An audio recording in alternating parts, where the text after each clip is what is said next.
Bonjour mes amis, que Dieu vous bénisse tous, que le Saint-Esprit, l'Esprit de Dieu vienne vous transmettre ce qu'il nous a donné. Excusez-moi juste un instant, je veux désactiver les commentaires. Maintenant oui, je vais travailler en paix. Nous ne pouvons pas, saviez-vous, il est impossible de faire deux choses en même temps. Quand je parle et que vous envoyez des messages en direct, je ne peux pas lire et continuer à prêcher. Donc, grâce à Dieu, grâce à Dieu, grâce à Dieu, qui nous donne la patience. Bien, nous avons parlé au sujet de la nuée de témoins. Nous avons parlé hier au sujet d'un instant, en un instant, le diable attend un instant pour agir. Et lorsqu'il attaque, il attaque avec des pensées, des suggestions. Si vous affrontez des difficultés, il présente des facilités, et les facilités qu'il présente vont toujours vous faire vous plonger en enfer, c'est la réalité. Donc, la meilleure chose à faire vraiment, c'est de penser, de peser, de méditer dans la parole de Dieu, car c'est d'elle que vient l'instruction du Saint-Esprit pour que nous puissions savoir réellement ce que nous devons faire. Réellement ce que nous devons faire. Maintenant, il est bien vrai qu'il y a des moments où vous ne pouvez rien faire. Vous ne devez rien faire. Vous devez supporter fermement jusqu'à ce que ces moments passent pour qu'alors vous puissiez obtenir la joie que le Seigneur Jésus a expérimentée. Faites attention, je vais bien vous expliquer pour que vous ne confondiez pas. Faites attention. Le texte sacré dit que nous devons avoir les regards sur Jésus. Quand? Spécialement dans les moments difficiles. Car dans les bons moments, nous rendons grâce à Dieu, Alléluia, etc. Amen. Enfin. Mais dans les mauvais moments, les moments difficiles de la vie, que nous affrontons tous, si le Seigneur Jésus les a affrontés, bien plus, chacun de nous, dans les moments difficiles, où vous restez dans une voie sans issue.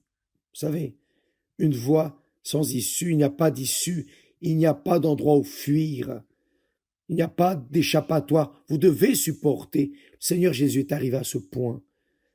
Il est arrivé au point d'affronter la croix, supporter la croix, supporter ses douleurs, supporter ses humiliations, supporter les moqueries, les railleries que les personnes faisaient contre lui, car le Seigneur Jésus a été cloué nu sur la croix. Et évidemment, il a été exposé au cumul de son humanité. Il a été exposé, humilié. Il a été le plus humilié parmi les hommes. Celui qui a le plus souffert de douleur, il a souffert. Vous en avez la connaissance. Mais faites attention, le texte dit, ayant les regards sur Jésus dans les moments difficiles, ayant les regards sur Jésus, spécialement dans les moments difficiles, ayant les regards sur Jésus, qui suscite la foi et l'amène à la perfection. Le commencement et la fin de la foi. La foi commence et termine avec lui. En échange de la joie qui lui était réservée, là est le pourquoi de la question. En échange de la joie qui lui était réservée, il a souffert la croix, méprisé l'ignominie. Vous savez, lorsque vous lisez la Bible, vous devez manger mot par mot, savourer chaque mot pour comprendre, prendre l'esprit de sa richesse. Quand la Bible, quand le Saint-Esprit nous oriente à regarder vers le Seigneur Jésus, il montre précisément le Seigneur Jésus sur la croix. Il ne montre pas le Seigneur Jésus guérissant, délivrant, prêchant, enseignant, orientant. Non. Il montre le Seigneur Jésus exactement au moment où il a le plus gémi. Il a gémi. Un homme de souffrance, un homme de douleur, un homme humilié à l'extrême. On ne pouvait pas l'humilier davantage. On ne pouvait pas le faire souffrir davantage dans la chair, dans l'âme et dans l'esprit. Il a souffert. Il est arrivé au summum de sa souffrance. Si vous voulez en savoir plus, au cumul de sa souffrance, lisez Ésaïe chapitre 53 qui parle de ce qu'il a passé, traversé. Excusez-moi, c'est très fort, très fort. Donc ici, dans le texte, le Saint-Esprit dit, ça c'est ce que je comprends, c'est la voix de Dieu pour moi en ce moment. Disons que je sois en train de passer des moments difficiles, très difficiles, douloureux, humiliants. Alors, le Saint-Esprit me dit, oh, regarde vers le Seigneur Jésus, mon fils, regarde vers le Seigneur Jésus.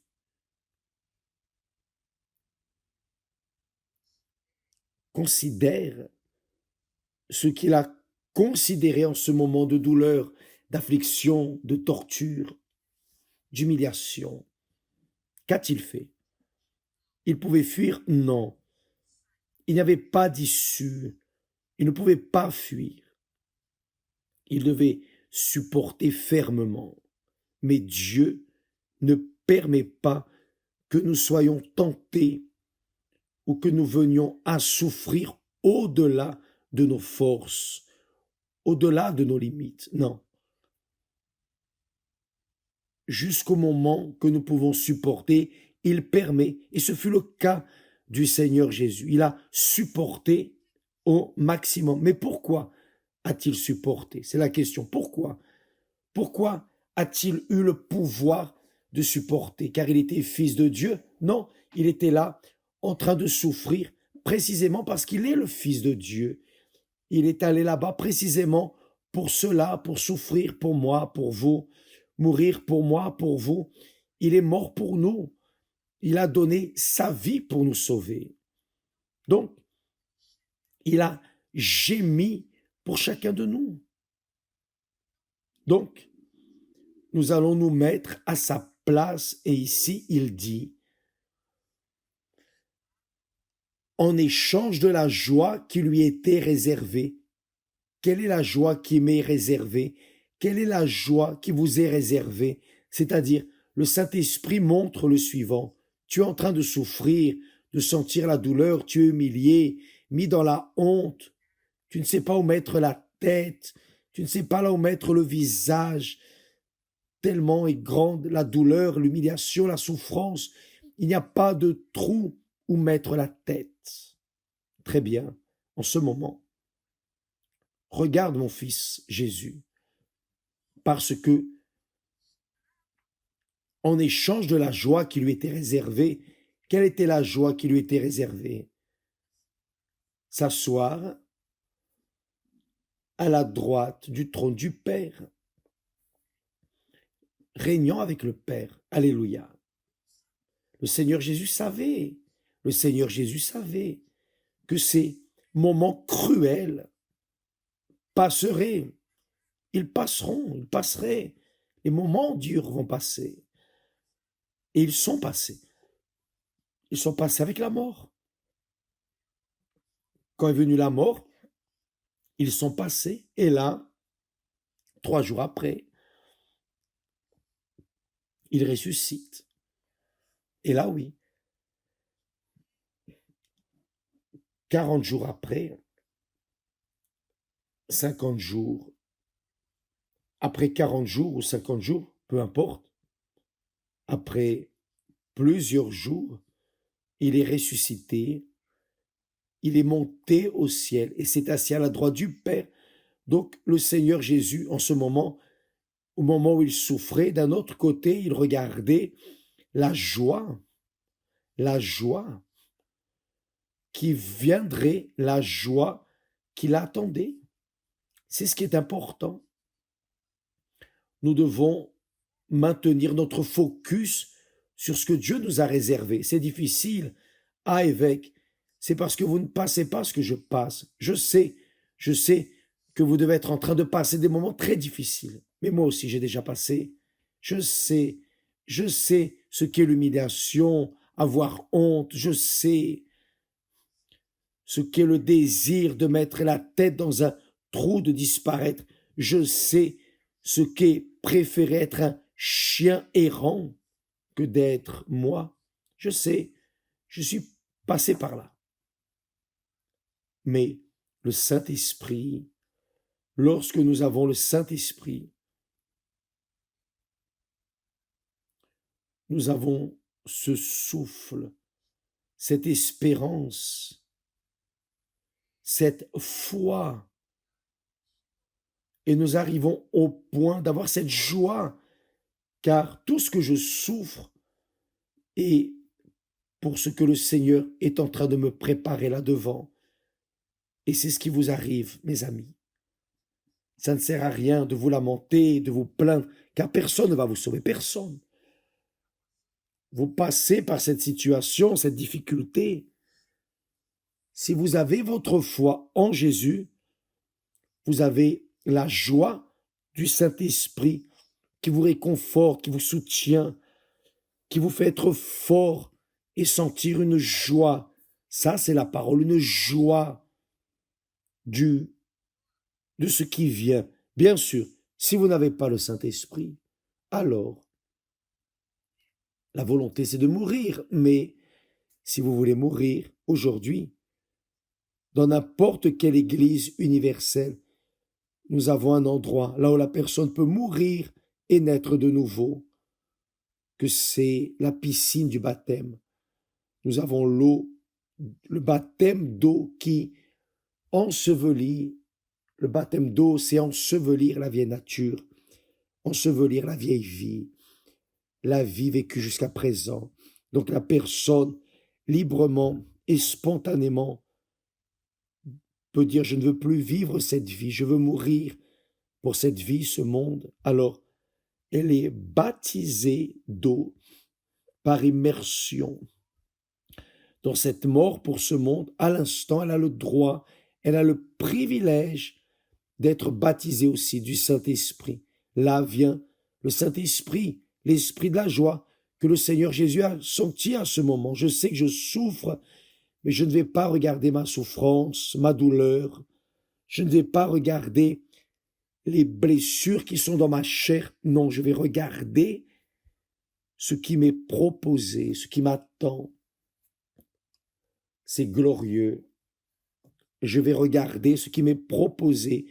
Je vais regarder de l'avant, là devant. Je ne vais pas vouloir. Je ne vais pas demander la miséricorde des personnes. Je ne vais pas vouloir demander aux personnes, s'il vous plaît, aidez-moi, tendez la main. Non. Si j'ai le Saint-Esprit, j'ai la certitude de ce qui m'attend dans un futur bref. Alors, c'est ce qui est arrivé au Seigneur Jésus.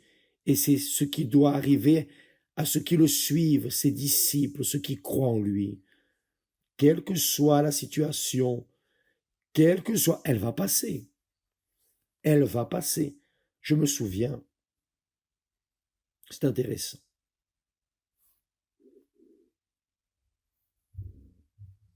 Voyez, à cette époque, dans ces années, les années 90, lorsque nous étions complètement désorientés, perdus, complètement, je ne savais pas quoi faire.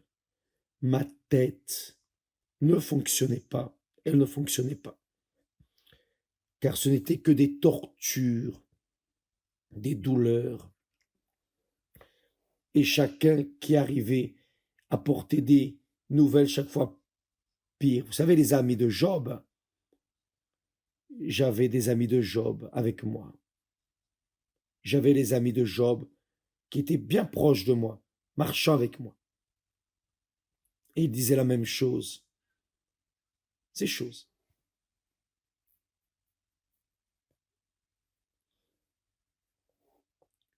J'étais chez un ami qui est déjà décédé. Cet homme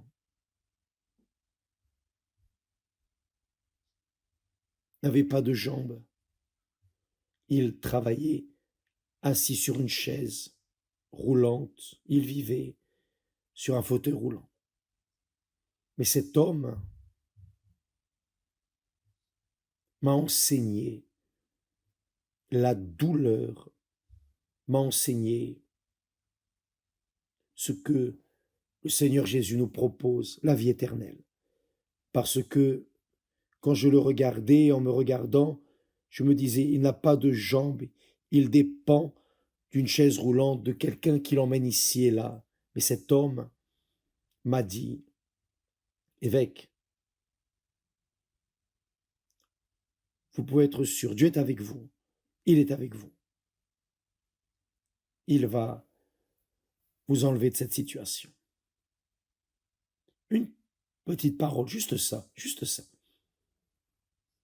Je suis sorti de là soulagé. Cette parole qu'il m'a donnée de l'espérance, m'a apporté la foi dont j'avais besoin. J'ai cru dans cette parole. J'ai cru, je me suis lancé dans cette parole. Ce jour-là, comme les jours qui ont suivi, j'ai continué à lutter. Mais maintenant, en moi, il y avait une confirmation que Dieu était avec moi. Et s'il était avec moi, alors il faut que ça explose. Ça doit exploser. Et c'est cela, mes amis, lorsque nous parlons, lorsque nous travaillons, stimulons, prêchons, enseignons au sujet de la nécessité de recevoir le Saint-Esprit, qui est l'Esprit du Seigneur Jésus, c'est l'Esprit qui ressuscite. C'est l'Esprit de l'éternité, l'Esprit de la foi. Si vous souffrez, gémissez et avez le Saint-Esprit, vous pouvez être sûr, Dieu est avec vous. Et je dis plus, ne regardez pas cette situation, ne regardez pas les circonstances, regardez l'auteur de la foi, qui est le Seigneur Jésus. Et en échange de la joie qui lui était réservée, il a souffert la croix, il a résisté fermement et a vaincu. Le même esprit qui a donné au Seigneur Jésus la joie pour supporter ces moments, il vous le donne aussi, il me le donne à nous tous, C'est pour cela que le Saint-Esprit est appelé le consolateur qui réconforte, qui soutient. Maintenant, quand la personne n'a pas le Saint-Esprit, dans ces heures difficiles, elle pense à se tuer, à mettre un terme à sa vie. Peut-être que vous pensez à cela maintenant. Mais mes chers, mon ami, faites cela. Faites un saut à l'Église universelle. Allez-y, ça ne coûte rien. Vous n'allez rien payer, ni même le parking, rien, zéro. Vous n'avez rien à payer. Si vous voulez parler au pasteur, à l'évêque, il ne va rien exiger de vous non plus.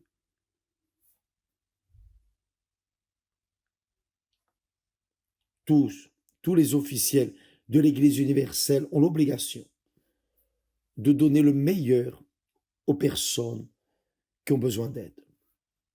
Allez-y, vous allez être aidés. Une parole a changé ma situation. Une parole va vous changer. Peut-être vous allez déjà préparer, je veux mourir, je veux que vous m'enterriez dans ces eaux, dans le baptême d'eau. Le pasteur va vous ensevelir. Quand vous allez vous relever des eaux, vous allez recevoir le Saint-Esprit. Et là, vous allez voir ce qu'est la joie de ce qui est à venir, de ce qui est réservé à chacun de nous pour toute l'éternité. Donc nous allons résister fermement, car Dieu est avec nous. Et si vous écoutez ce message et que le Saint-Esprit le confirme là en vous, alors réjouissez-vous en double, car c'est ce qui va arriver. Que Dieu vous bénisse tous et à demain, au nom du Seigneur Jésus. Grâce à Dieu.